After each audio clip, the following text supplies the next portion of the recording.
What you doing? Ran out of space on my phone, so I'm deleting some stuff. Bye, singing dog. Bye, goal. I pronounce you Bye, husband. wedding ceremony. Stop. At Metro PCS, you get 2 free phones with twice as much memory. Really? Don't say bye to your memories. Switch to Metro PCS and get 2 free LG K20 Plus phones with 32 gigs when you switch 2 lines. Metro PCS. Wireless. Figured out. Coverage not available in some areas. Sales tax not included in phone price. Excludes numbers on the T-Mobile network. See store for details and terms and conditions. Welcome to Define You Radio. Class is in session with your host, the Southern Belle of Bold, Valencia Griffin-Wallace. Are you ready to unapologetically build your confidence, achieve goals, and design a life worth living? Learn the life lessons and strategies to define your life, money, and business. Pens and papers ready? Class is now in session.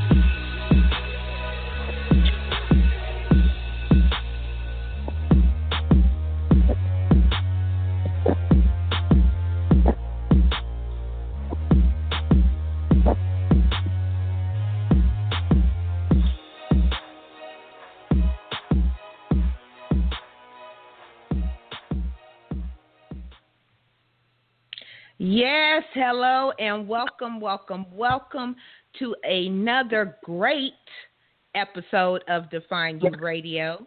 Class is in session. I am your host, the Southern Belle of Bold, Valencia Griffin-Wallace. Thank you so much for tuning in. Today's session is with one of the best-selling co-authors of Transition, Ashes Emanating Beauty, Miss Evelyn Donelson, and I hope I'm saying it correctly. I'm pretty sure of that. Yeah. She is going to share her story and tell us how she overcame barriers and adversity and all of these things is to transition. You guys notice how I use the title of the book in the title, and I like to make things flow and come back around and everything else. So I'm really excited, especially because this is the first time we've ever talked. Yes, Miss Evelyn. Yeah, that's so crazy to be like to have to share a title, and we've never spoken. Besides our little inbox action that we have going on as the co-authors, but we've never spoken. So I'm excited to, hear your voice and see what you bring to Define You Radio today. Oh boy. It's all love. It's all love. So, Evelyn, why don't you go ahead? Well, number one, welcome to the show. I don't even know if I said that. It's Tuesday, guys. Happy Tuesday, Transformation Tuesday, everything up in the air Tuesday. It's kind of crazy. So, with that being said, Evelyn, why don't you go ahead and tell the audience a little bit about you? I am Evelyn Donelson, soon to be Goodlow, recently married, so I'm still a newlywed. Just got married November the 4th of 2016. I'm a mother of 3, 2 boys and a girl. Well, they're not children. They're grown kids, 23, 22, and 20. And I'm also a grandmother. Grandma. I am a special education teacher / educator / mentor, coach, trainer, all of the above. I'm a writer, a poet, and a best-selling author. Yay! To all of the above. Well, it sounds like it's so many congratulations in order. So congratulations on being a newlywed. Thank you. Congratulations on being a grandma. Thank you. And congratulations on being a best-selling author. Woo, thank you. All very interesting titles within the last year, I'm guessing. Oh, my goodness. So, I wanted to, well, number one, you have so much action going on. How did you even find time to write? Like, when do you find time to write? Or how did you find time to write? When everyone else is sleeping or out of the house, or early in the morning. I get up before everybody. I go to bed, after everybody. So when the house is down about 10, I'm taking care of what I take care of, and I'm in the bed at like 11, and that's when my writing. Did you, so transition, this is your first published writing, correct? Yes. Did you find it to be harder? You know, because a lot of people have stories in them, and a lot of people, I think a lot of people kind of underestimate the process of writing. Because it's easy to write when you feel like it, but when you're in a thing such as this, it tends to, you know, you have timelines and deadlines, and it's no more about when you get time. It's about making those timelines. So did you think, was it harder than what you thought it would be? No, not meeting the deadline, because that's what pushes me. So I'm like that at home. I'm like that at work. So if somebody gives me a deadline, even at school, I'll make up a calendar, and I'll be like, okay, I'm going to do this day, this week. This has to be done. I make sure it's done. I'll be like, okay, I'm not cooking on this day because I have work to do.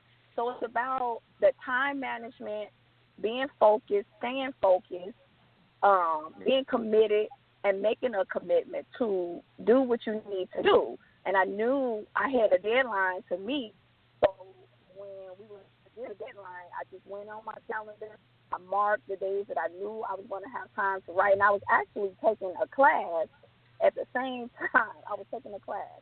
And so I was doing homework and writing on certain days. So I knew on this day I had to get stuff done for school, and then, you know, make time for writing. Like I said, I waited until everybody was asleep, because that's the best time to write. When your house is calm, you know, no one is needing anything from you, and you can have that dedicated time to yourself and for yourself.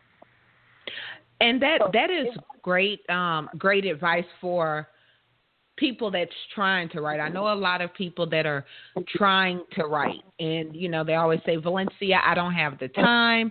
I don't, you know, a lot of times we could always find excuses, you know, but if it's something you want to do, you'll find a way. I tend to be that person that works better under pressure. So I'm not going to lie, I'm working on that. But I know my writing process is not really a process. It's more of a procedure. Like, I know it has to be done. And I know, you know, definitely dealing with Precious, who is the compiler of Transition. I don't know what's the correct terminology of that. She's a publisher of Transition. She brought us all together for Transition, however you guys want to word it. But I know Precious knows I very much obey deadlines. However, if I know something isn't, you know, with writing, especially with a process like with an anthology, you do have to meet those deadlines. And I might wait till the day before and I'm banging it out. It'll get there on time, but I work better under pressure. I don't know. I'm working on that, because that is so not good and stuff. So congratulations on that part, just staying focused and really strategically managing your time.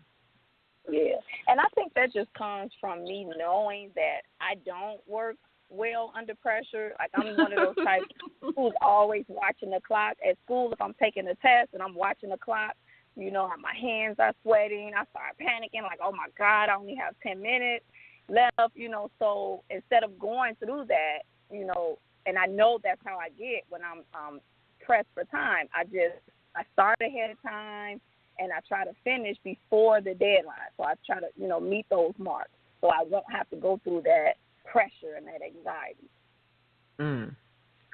I'm working on that, and you being a teacher though, I could imagine that you are very structured, and it's like a naturally structured thing, and I don't know, like I could tell people how to be organized, and I'm very organized and structured and everything else, but like I said, I just happen to work better under pressure.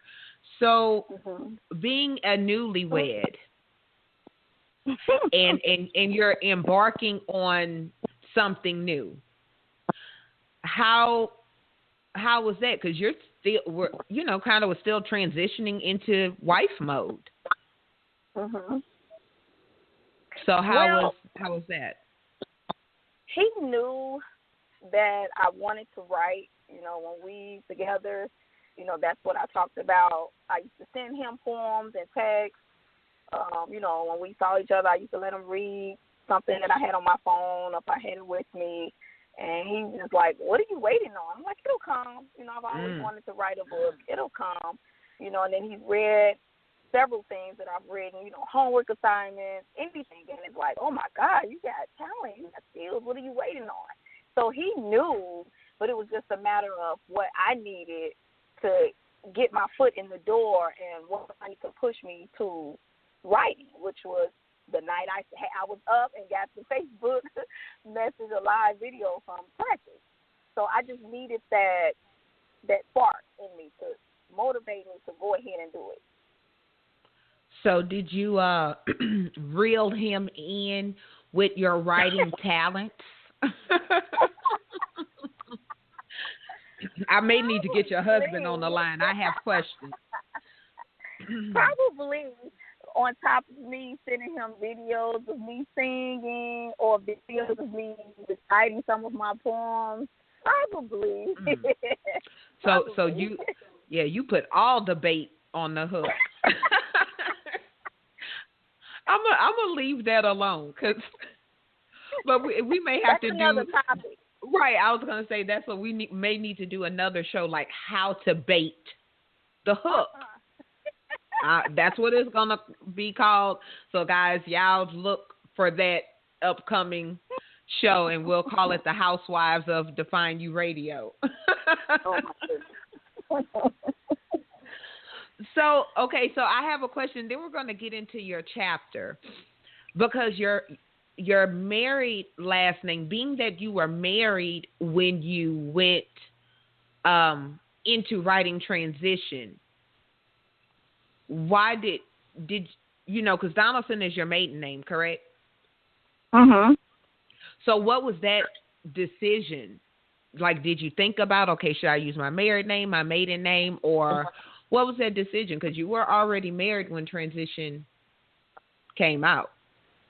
Well, we talked about it, and I asked him, his opinion about everything. How do you feel about me just putting my maiden name on things, my business cards, that when people go on to Facebook, that's what they see. And he doesn't have a problem with it. He's like, I know who you are. You're my wife. Right. I know you're not going anywhere. It's just a name. So he didn't have a problem with it. So I consult him. It's not like I get his permission and he doesn't get my permission. We talk about it, and I made sure that he was okay with me just using my maiden name, and he's fine with it.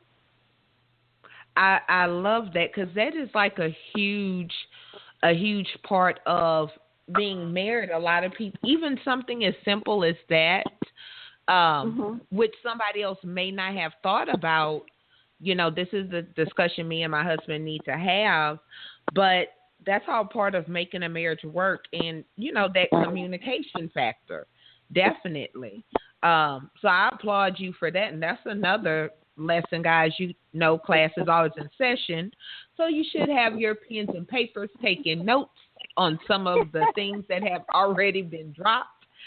In a relationship, communication is definitely important, even whether you think it's little or not. It's definitely not little. Communication is not little at all. It's everything. We went to We went shopping for some workout clothes the other day since I'm on this whole workout kick now. And I asked my husband to put my workout clothes in my little workout drawer. I go to my workout drawer, the whole bag is sitting there. Like he literally took the bag and put the bag in there, not taking the clothes out and putting the clothes in there. He took the whole bag. And I couldn't do anything but laugh because I guess I did not communicate in the way he was understanding at that time. And then he was being funny too. But it's a perfect example of communication. So people don't understand what it is, that other side of being married. Stuff like that. Right. So your chapter in Transition 2 is called what? Broken Chains. Broken. So why don't you go ahead and tell the audience a little bit about your chapter? You know, what do you want to share with your chapter? So Broken Chains, and let me just explain this part. A lot of times when people hear broken chains, they think I need to lose something on me. I need to lose something in my life. I need to get rid of something. But my chapter is about chains being fixed, things being fixed in your life, things being fixed with business. And so that's how I explain to people when they're like, well, what's your chapter about? You know, they'll ask me what the book is about, you know, and then they'll say, well, what's your chapter about? And I'll tell them, my chapter is Broken Chains, and then I'll explain it like that. But that's important because I don't want people to just assume that I'm in this chapter whining about something that I need to get rid of or something that needs to be loose. I'm telling my story about how I was broken into pieces, how some links in my life were broken, faulty, and how they were fixed. Not all of them are fixed, and that's the same thing for everyone. We all have faulty links. There's not one person in this world that's perfect. So I still have, you know, some links that need to be fixed, but I'm working on that. I'm still walking with God, and I'm letting Him work on me. But that's my chapter. It talks about my broken chains and how I fell. I was broken down to the ground, and how I was lifted back up. I was fixed in so many ways, and how you too can be fixed too. Whatever you're going through, if I made it through this, and you're probably going through the same thing that I went through, you can do it too. You can be fixed too. So that's what my chapter is about. Okay, so what things did you have to fix specifically, or what things specifically did you address in your chapter? So I addressed two things. One, I addressed being depressed, dealing with major depression, not understanding where I was in that depressive mode, because you can catch it, and really falling deep into a depression, so far deep that I gave up on everything. I gave up on the things that I love most, the things that I like doing most. I didn't want to do anything. I didn't want to go to work, but I had to pay my bills. So it got to the point where I had to force myself out of bed, put on a fake smile when I got to work. Nobody at work knew what was going on. Nobody knew, you know, that I was depressed, because I was able to do that. You know, before I got out of the car, wipe my tears, crying all the way to work, wipe my tears and put on this fake smile, do a whole 8 hours of working with children, family, and staff, because I was a trainer, and then get back into the car and cry again until I got home, and cry some more at home. So I knew that I was sad but not depressed. And it got to the point where I let go. I'm like, I don't want to write anymore. I don't want to go to church anymore. I don't want to talk to people anymore. I didn't like me. I didn't like what was going on in my life. And I let it go. I let me go. I let life go. I let God go. And I fell. I literally fell. I let my world drop from under my feet. And I should have put that in the book. I let my world drop under my feet. So it talks about depression. It talks about how I was hospitalized. And it talks about why I was hospitalized. So dealing with a child with a disability, dealing with, her, everything that I had to go through with her, going to work and, carrying that load, and then living with someone who was supposed to be my backbone, who was supposed to be the most supportive person in my life during that time. When you're going through some stress, you don't need anyone else putting stress on you.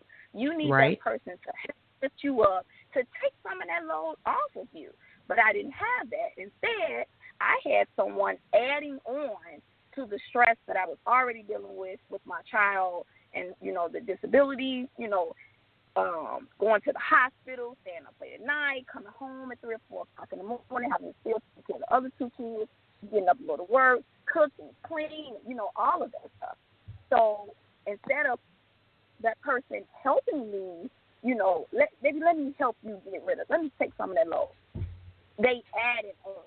And they added on with emotional abuse and physical abuse. The manipulation, controlling. If anybody knows about a person who's very manipulating, you don't need your family. You don't have to go, you don't have to do that. That means, those people don't like me, so why are you hanging with them? To the point where I was walking on eggshells all the time. Watching the clock, making sure I got home so I wouldn't hear, his mouth. And that can cause a nervous breakdown in itself. When you always have to be on pins and needles all the time, when you're constantly hearing, you're not this, you're not this. And when I wanted to write, this person would tell me, you don't have what it takes to be a poet. Nobody needs poetry. So I stopped writing. But I became depressed with that because I knew I wanted to write. But this person that so-called loves me, I'm like, yeah, I don't. Maybe I don't. So dealing with the emotional pressure, stress, strain, however you want to put it, and then on top of it, emotion and physical. So, I don't even know how to explain how I was just broken into pieces, and I let go. I couldn't do it anymore. I couldn't hold on to anything else anymore, and I was holding on for a lot. Wow. And all this is in your chapter? Yeah, Or you talk about all of this in your chapter? Yeah. Okay. I have a question because I was taking notes as you were talking. Now, you talked about depression, your disabled child, emotional, physical abuse, and your hospital trips. But my question would be, did all of those other things lead to the depression, or was the depression part of this gumbo of broken chains, so to speak? I would say it all led to depression. The way I explained it Saturday, that was for the book signing, is depression can come from an emotional exhaustion. Emotional exhaustion, when you you have too much on you. You're carrying too much stress overload. And it's not just the everyday things of life. If it was just, dealing with my daughter, because that wasn't hard. I knew how to deal with that. It was just the everyday things that I had to deal with, the constant stress on top of the other things, the other load that I had to carry of being a mother, being a wife, being a teacher, having to put on this fake mask, and then on top of being emotionally abused. When someone is constantly calling you stupid, bitches, hoes, excuse my language, but it's a word. You that breaks you down to the core. It breaks you down to the core. So if I'm already dealing with stress, the stress of the everyday things that I was going through, and then I'm constantly hearing this from somebody that's supposed to love me and I love them, it broke me. It broke me. I was just exhausted. I was exhausted. It's like you didn't have a break. Right, exactly. You didn't have a break. It was like 24 hours non-stop. Non-stop. Non-stop. So for about a couple of years. With this undercover depression, so to speak. Mm-hmm. And I say undercover, and a lot of times we're scared to use that word depression, because it comes with a lot of stigma with it. But you can be, and I know Precious uses this term as being, when we talked about her past of, using drugs and everything, and then you'll hear people that are alcoholics use it or whatever. They'll say they're functioning, a functioning drug addict or a functioning alcoholic or whatever. They're able to function in their dysfunction. But people don't realize you can function and be depressed. Yeah. And nobody will ever know. I did it every day. It wasn't no calling in to work. I had to go to work. One, because if I stayed in the house, I wasn't going to do anything but cry anyway. But then I had to work because that's what I did for when I was a teacher. So I couldn't just stay at home. I went to work like it was no problem. And so I did. I functioned so well at work where, like I said, no one knew. No one knew. You couldn't see, the tears in my eyes because I watched them before I went inside. You couldn't see that. So I want to. Right. So you don't tell you. Well, go on in this house, stay in this house, right? That's right. And then I didn't want to tell anybody nothing like that anyway. Like, girl, what you doing with that man? You stupid. I didn't want to hear that. That makes you look dumb. Mm-hmm. You read my life. We might have to have a private conversation and compare notes. Because there's so many different things that you've said in this short period that I could relate to. Especially with the emotional abuse. And I kind of want to touch on that really quick because a lot of people understand physical abuse. Like we all have seen the commercials and everything else. And we have an understanding of bullying, right? We know that kids calling other kids names, that's bullying. But when you say emotional abuse and dealing with someone especially in an intimate relationship that is manipulative, people don't take you as serious if you say he punched me in the face. Exactly. But if you say, girl, he calls me names or he does stuff like this, and they kind of look at you like it's not as serious. Right. And sometimes it's even more serious when it's emotional abuse because if somebody can smack you around, okay, you can, y'all can argue and I'm not going to be with you anymore, whatever.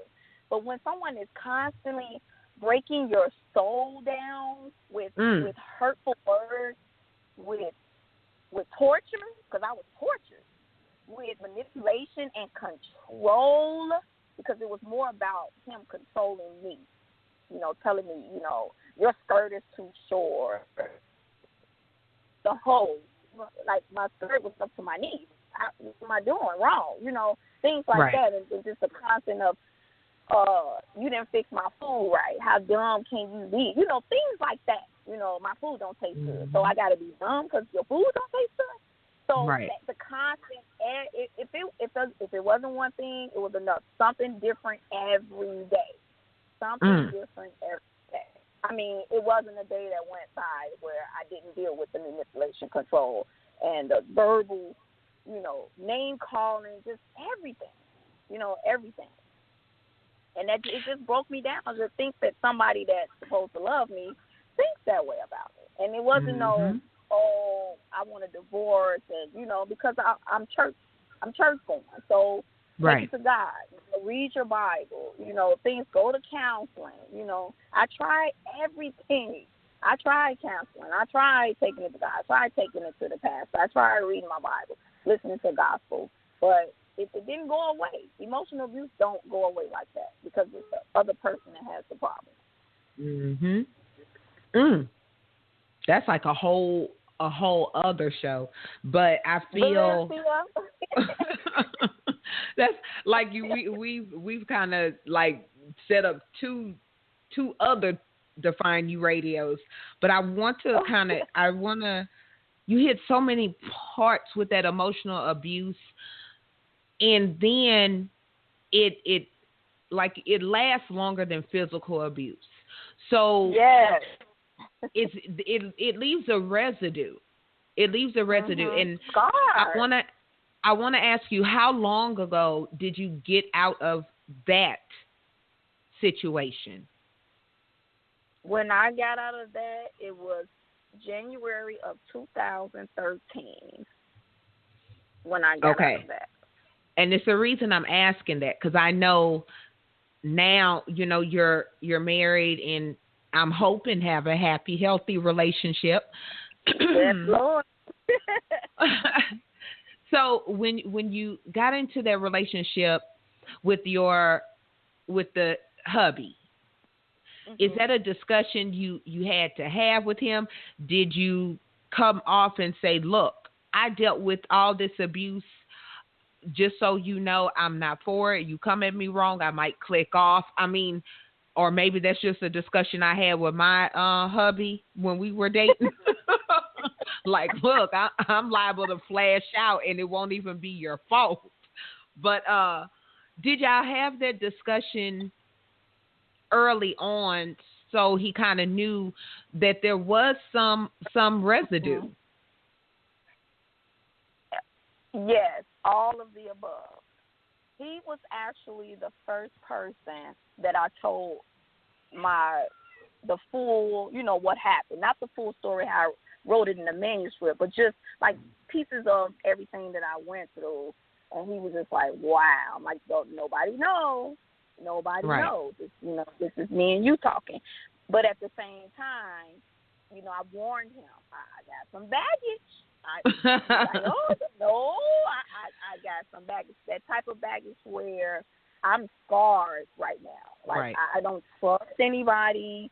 I'm scarred, And he was actually the person that helped me through getting through that, because I never went to counseling for the emotional and physical abuse. I went to marriage counseling, for marriage problems, but I never saw a counselor for everything that I went through.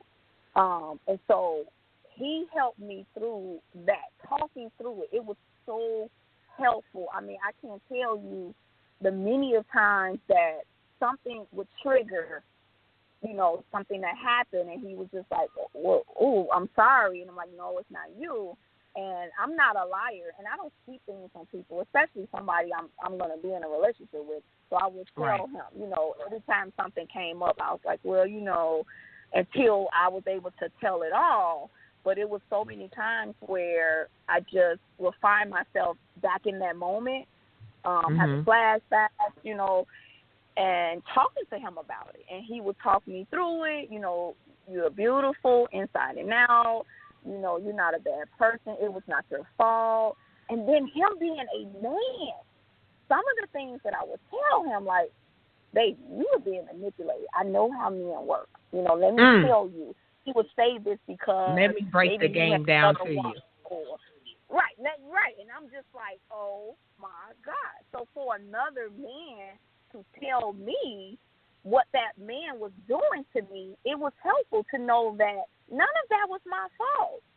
None of it was my fault. So it helped me in that healing process. It really did. And just speaking from one, and no shade on people that use that term, domestic violence survivor, but I don't look at me as being that. I'm a conqueror. I conquered it, put my foot on its neck, I'm done. It was that the residue, the trash can has been cleaned, I'm good. But I say all that to say, my situation was over, I don't even know what is this, 2017. So this was like 2002, 2003, up in there, where the first time I ever experienced physical abuse with someone I was dating. And it's very traumatic, and you put yourself in disbelief. Now, it was severe. I had nightmares. I had to pray it off me and everything else, because I had nightmares even after I got out of the relationship. But right after, I went into an unhealthy relationship that was emotionally and financially abusive. Some of you guys will have to Google that term, what financial abuse is. But that's when basically somebody else uses money to control you. So, and that situation, so it's crazy, because it's so much. So I hadn't cleaned out the residue, and I was adding more garbage to it. And I knew it wasn't my fault. Like, one side of your brain says, this is not your fault. This person is crazy. They are insecure. They're this, and this. But the other side of you feels trapped. Exactly. Because you feel like, and I'm sure you can relate, that if it don't work, because from the outside looking in, the picture is pretty. And if it don't work, your family, friends, whoever else are going to look at you like it's your failure, because you're the one that have to deal with them, because he's long gone. So that was one of the issues that I dealt with, that everybody would look at it like it's my failure, because from the outside looking in, it looked good. So people wouldn't understand, So that is, girl, like I said, that's a whole other show. There's so many levels to abuse, and when you're depressed, or when you feel that weight that turned from a little weight to you feel like you're carrying cement blocks. Oh my! And Lord. you finally break. Exactly. So by you saying it, I'm guessing that's what happened with you. That was your defining moment, so to speak. You broke. I broke. It was like I couldn't, and I put this in the chapter. It's like I had so many pieces of my life that was just out of control. It didn't seem out of control, but they were out of control to the point where I had so much to deal with. I didn't feel like I couldn't control what was going on. Everything just seemed out of control. My child, going to the hospital, the abuse, I had to get up in the morning and go to work. I didn't want to go, but I had to. It just seemed like pieces to the puzzle that I just could not fit back together. And it was just like, how a puzzle gets wet and those pieces that's wet, they won't fit anymore? That's how I was feeling. Like I was trying to put these pieces that were swollen back together, and I just couldn't do it anymore. And I couldn't keep pressing down and keep forcing these pieces to fit this puzzle. And it was just like I just threw the puzzle up in the air and just said, forget it. Right. I just can't. I'm laughing because I expected another word. Good job on that one. Right. But I love that analogy. I love that analogy you used with the puzzle pieces, because I wasn't sure where you were going with it, but when you said about it getting wet, so I'm picturing it in my head. And when something gets, swole, you could push, you could get a hammer, you could do whatever, but guess what? It's not there. It's none. There's nothing. Right. Not gonna fit. There's nothing. Right. Not gonna fit. So earlier, you also mentioned hospital trips. Did that have anything to do with the abuse? Can we touch on the hospital trips? What that was about? No, it didn't. It didn't have anything to do with the abuse. I would take trips with my daughter, who has a mental illness, and a mental illness is just the same as a physical illness. No parent wants to know that their child is ill. You know, you have this perception in your mind of this perfect baby that you have. You have these great ideas of who your child is going to be, what they're going to become. And when it gets to the point where you know that your child is not what you wanted your child to be, and something that you just have to deal with and help, it hurts. It hurts.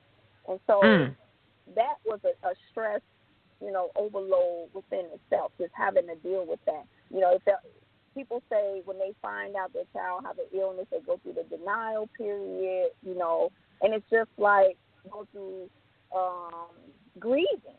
You go through grieving. And so during that point of me going through the abuse, I was still grieving about my child having an illness. I was still grieving, you know, even though I had to do certain things, go to the hospital, you know, take care of business there, come home. When I got home, you know, I'm crying about my child. And so instead of me being able to grieve about my child, I had to hear, you know, things, you know, the emotional abuse and, you know, get smacked around and things like that. So I couldn't even really grieve for her and about what was going on. I couldn't. That's a couple of cement concrete blocks that I could only imagine, because it's like regardless of whatever mommy is going through, mommy still has to be mommy. Exactly. And I don't know the statistics of women who are going through a silent depression, of course, and, you know, going through a depression that are mothers, and you still have to mother. You still have to mother. So that breaking point, that breaking point when you was just like, you know what, I'm done. What did that look like? In the beginning, I was feeling myself letting go, but I kept pushing. You know, I gotta get up and get my kids ready for work. If I don't do it, who's gonna do it? Who's gonna get my kids off to school? You know, who's gonna feed my kids? Who's gonna, you know, go to the store? Things like that. You know, I don't feel like getting out of bed today, but I will push myself because I had kids. I had to take care of them. I didn't want them to suffer because I was suffering. So, you know, they didn't see, you know, mommy cry. They didn't see, you know, the depressive side of me. So I had to keep pushing. But it got to the point where one day I just like I can't keep pushing for somebody else. I can't keep pushing for something else. I have to let go. Or that day, I was in a rage. I felt myself just spazzing out for, you know, no particular reason. I'm in the store, you know, people talking to me, and I'm cursing folks out and, you know, just everything. Like, those are the signs of an emotional breakdown. I know people have seen it on videos, on movies. It's real. That is real. I just posted something a little while ago about Maya Campbell, and how the guy that videotaped her, you know, he's laughing, and I'm like, that is real. When I first saw the video, I dropped a tear because people don't take that serious. That girl had an emotional breakdown. She was walking around town, but she had already had her emotional breakdown. So people were saying the after effects, the aftermath of her emotional breakdown. You know, so she didn't go to the hospital like I did. I drove myself to the hospital. I don't remember it. She didn't. But you just knew you needed to go. I needed to go. I don't even remember driving myself to the hospital, but I did. I got in that car and I did. I thank God, because who knows what would have happened if I didn't.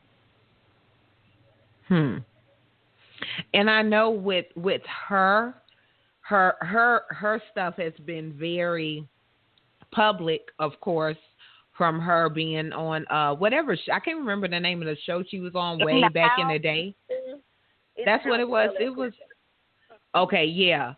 And she was and I could only imagine, her being as young as she was, and being a star and being very pretty, and then all of a sudden it's like this spiral of stuff that happens, and breakdowns, and and so her stuff has been very public. I know what video you're talking about. I haven't watched it, but it's very interesting that you use it, that you mentioned it, and you could see that.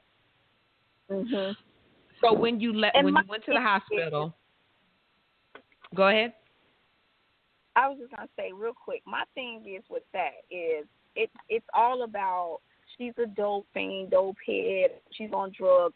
It started way before she started using drugs. Because let me tell you, if I had a sniff some cocaine or taken a pill or a drink, or I probably wouldn't even be here right now. I'm so glad they got me away from alcohol, weed, drugs, because I probably would be a drug addict. With everything that I had to go through, I'm glad he kept me away from that stuff. So it starts way before somebody becomes a crackhead. So that they're making it, that girl got some deep issues. She got some deep issues that goes way beyond drugs. It's just that she turned to drugs because she didn't know any other way. And people need to stop pretending and stop acting like they're so perfect and start opening their mouths for themselves and for other people that need help. And that's what my post was about.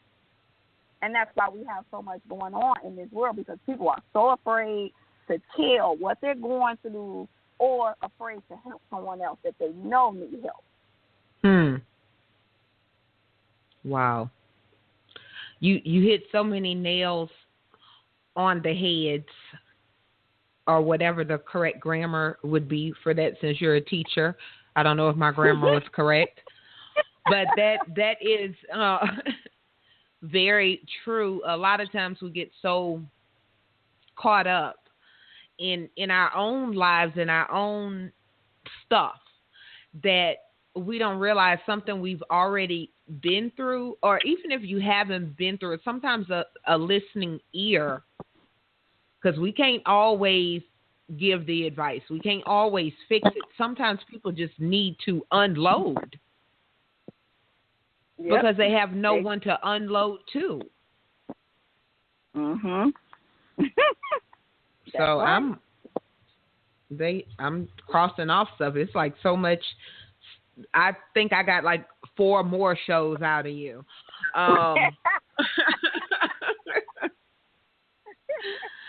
Now, why did you choose to write about these parts of your life?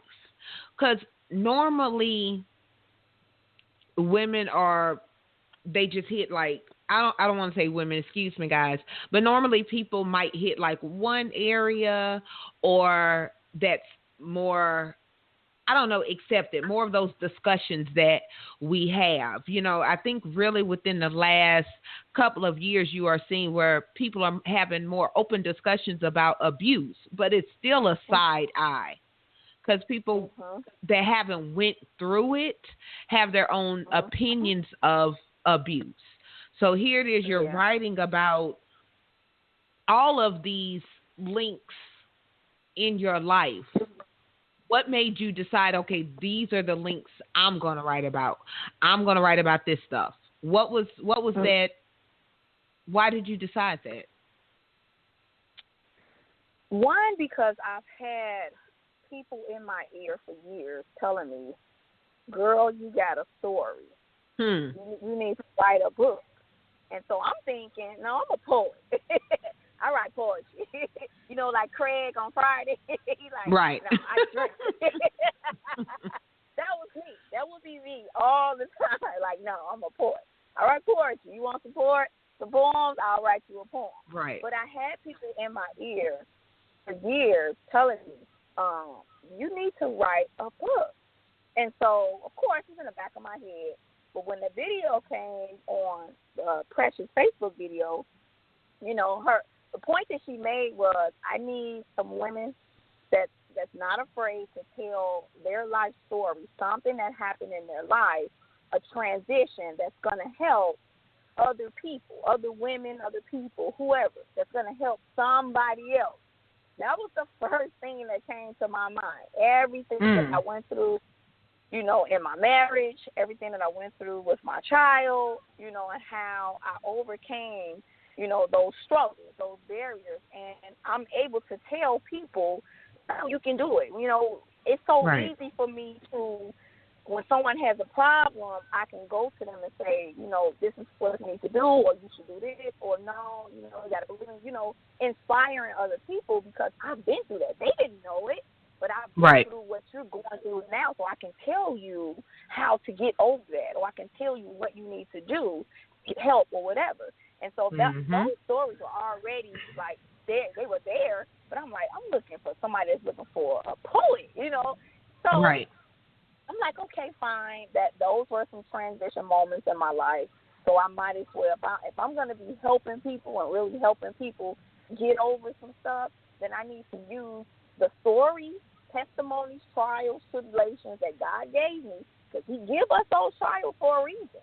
Right. I've learned this over the years, that He gives us those stories for a reason. If you don't go through your trials, you are not going to have anything to tell. You're not going to have a problem to tell about, or a solution. You can't have a solution if you didn't go through the problem. I can't walk around talking to other women about something that I didn't go through. Right. So He gives us those trials, and He gives those testimonies. That's what I call them, a testimony. That I went through what I went through, and I went through it for a reason. And now I'm here to tell you that you can get through it too. And this is how I got through it. Mic drop. Okay. Let me tell you. And then when I tell them, all they do is knock them out like, oh, my God, let me shut up complaining about my little problem and appreciate, So It's when you get over something or things, and I posted this yesterday, like something about like ordinary, what's ordinary to us is extraordinary to somebody else. And I'm a firm believer that God gives tests to those who can handle it. Okay. So you can learn from it and teach it to someone that think they can't. And also for you to learn from them and get an understanding, because I will tell anybody, before I dealt with abuse, if I knew somebody was being abused, I would tell them all those, girl, you stupid. I would do this. I would throw some hot grits. I would poison them. I would do, all the things I would do if I was in that situation. I had a whole plan. Like, ain't nobody that crazy, really. Like, I wish a man would. Like, no sympathy, no cut. I wouldn't bite my words or nothing until I said I was put in that situation to humble me and to learn from it. And because it's something, when you see a very confident, powerful, which I am a powerful woman, #amen.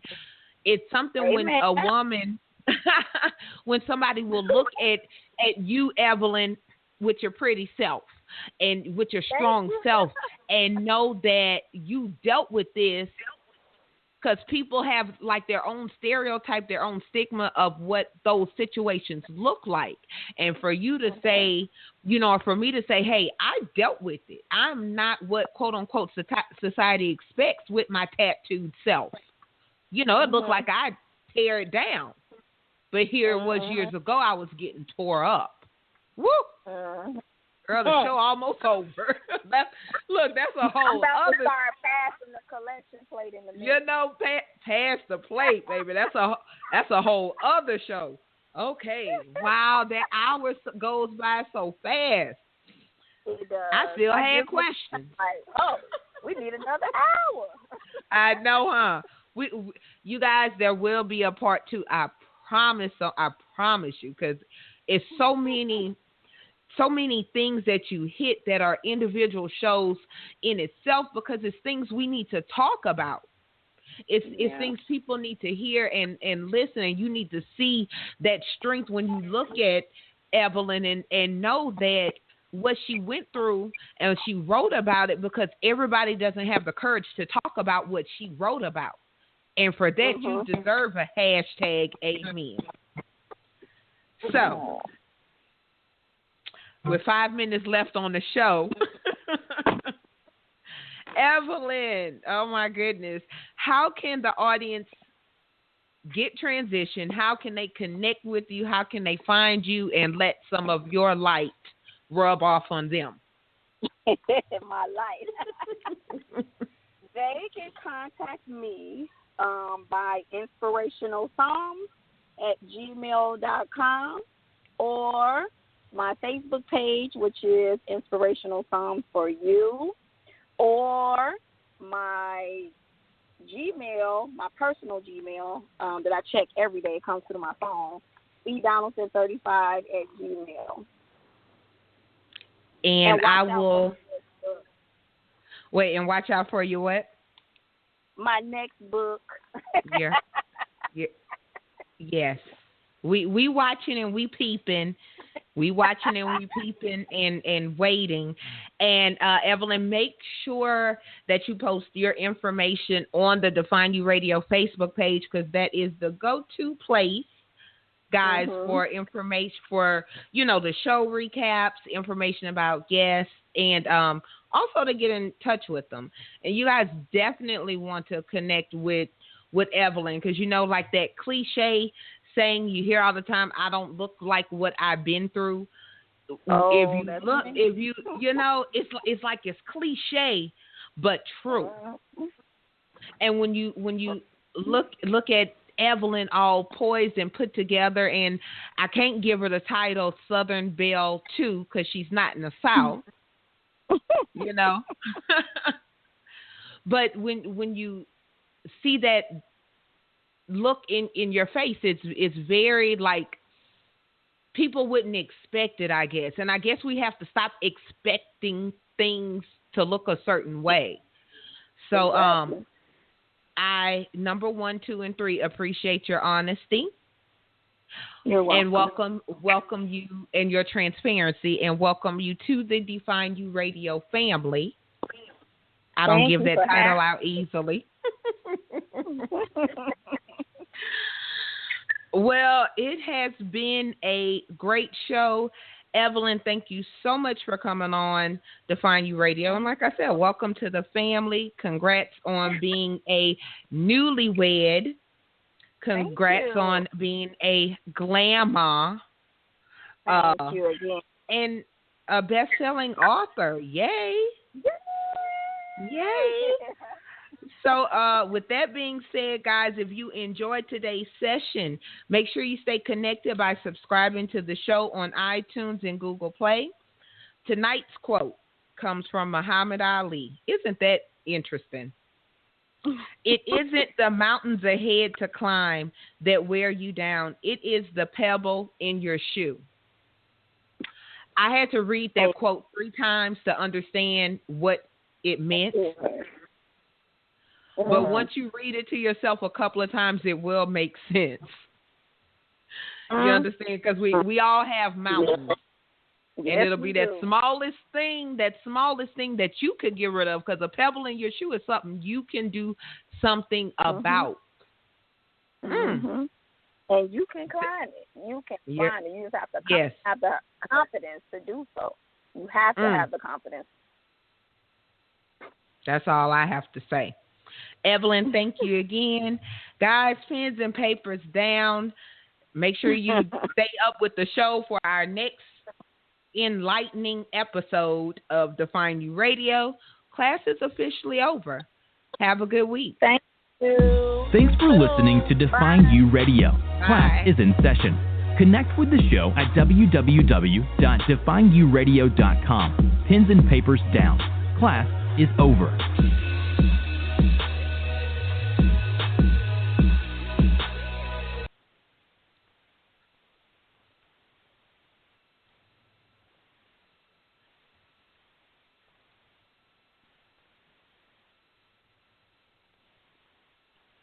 What you doing? Ran out of space on my phone, so I'm deleting some stuff. By singing dog. By goal. I pronounce you. By wedding ceremony. Stop. At Metro PCS, you get 2 free phones with twice as much memory. Really? Don't say bye to your memories. Switch to Metro PCS and get 2 free LG K20 Plus phones with 32 gigs when you switch 2 lines. Metro PCS. Wireless. Figured out. Coverage not available in some areas. Sales tax not included in phone price. Excludes numbers on the T-Mobile network. See store for details and terms and conditions. What you doing? Ran out of space on my phone, so I'm deleting some stuff.